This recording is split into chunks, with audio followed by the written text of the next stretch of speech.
Di Islam itu tidak pernah ada nama yang hampa makna, itu nggak ada. Semua nama ada maknanya. Salat, kenapa subuh, kenapa fajar, kenapa zuhur, kenapa asar, maghrib, isya, itu ada artinya. Ini dari takbir ini sampai salam itu ada maknanya. Kenapa tangannya mengangkat begini?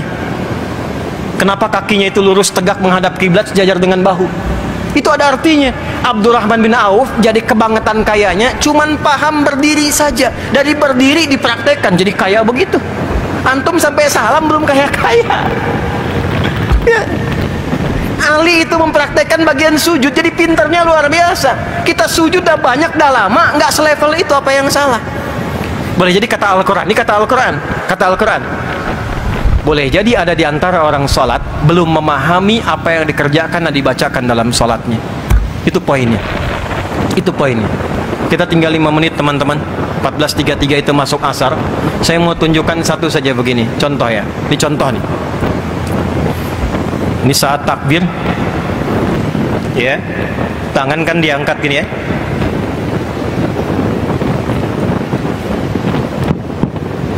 Nih. Hadisnya di Al-Bukhari nomor hadis 757, hadis Muslim nomor hadis 397. Perawinya sahabat Abu Hurairah radhiyallahu taala anhu, Abdurrahman bin Sakhar. Pelakunya namanya Khalad bin Rafi Az-Zuraiqi.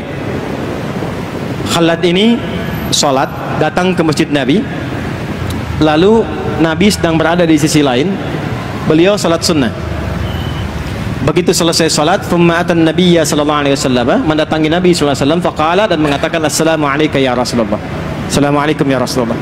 Kata Nabi, irji' salli fa innaka lam tusalli. Kamu balik lagi salat karena engkau belum salat. Kurang lebih 3 kali begitu sampai dia berkata, ya Rasulullah, ma uhsinu ghairah, alimni. Ya Rasulullah, aku enggak bisa lebih baik daripada ini, tolong ajarkan aku. Maka diajarkan dari mulai wudu, idza qumta ila shalah fa asbighul wudu, dari mulai wudu sampai salam.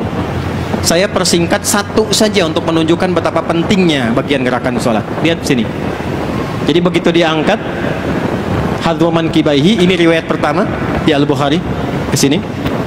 Riwayat An-Nasai di sini, yang dekat daun telinga. Jadi ada 2 cara, di sini, ya, di sini. Tapi apa maksudnya ini? Ini ada artinya. Kalau Anda ingin khusyuk dalam sholat, ini ada kitabnya ya, bukan ilmu takatik, ada kitabnya, ada sanadnya. Kalau Anda ingin khusyuk dalam sholat, maka buang urusan dunia ke belakang. Pasrahkan diri Anda kepada Allah dan rasakan ini sholat mungkin terakhir yang Anda kerjakan dalam sholat. Itu yang dimaksud Al-Baqarah ayat ke-46. Alladzina yadhunnuna annahum mulaqu rabbihim wa annahum ilaihi raji'un. Nabi berbalik mengatakan, sallu salatan muwadda'. Salatlah kalian seperti halnya kalian menjadikan sholat ini yang terakhir. Tapi buang urusan dunia ke belakang. Masalahnya ada orang ketika takbir pengen khusyuk, dunia masih di bawah. Itu yang menjadikan gak khusyuk.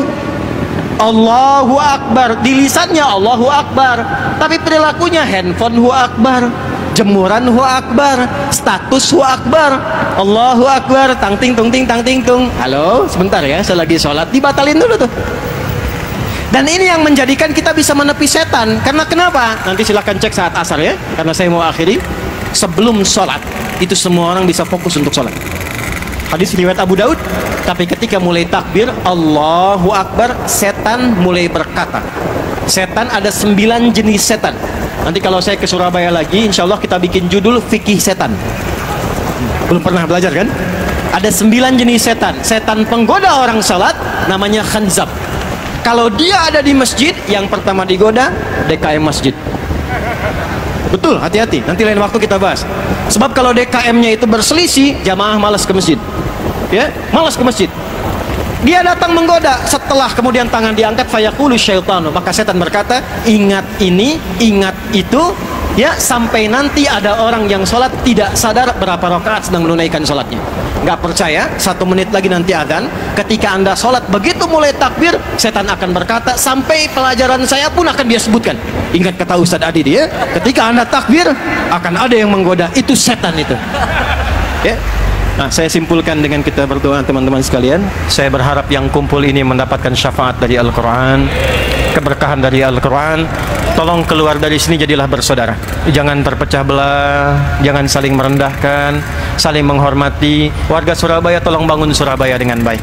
Warga Jatim bangun Jatim. Warga Indonesia kita bangun Indonesia dengan kedamaian dan kebaikan.